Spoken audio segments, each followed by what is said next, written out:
Original দেশি গরু মনের মতো পাচ্ছি না। দশজনে দেখুন বাজারে সেরা গরু আমার এই গরুটা। মনে হইতেছে একটু বেশি যাচ্ছে।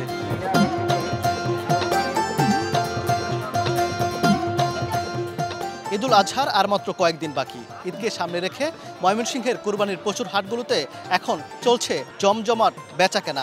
চারপাশে শুধু গরুর ডাক আর মানুষের হাক ডাক।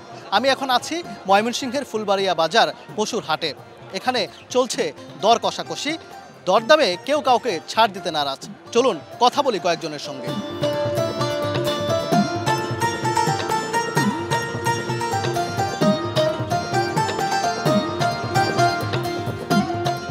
আমরা কথা বলতে চাই একজন বিক্রেতার সঙ্গে। আসলে আপনি কি গরু এখানে বিক্রি করতে এসেছেন? আমি দেশি চাহিদাতে সার গরু বিক্রি করতেছি।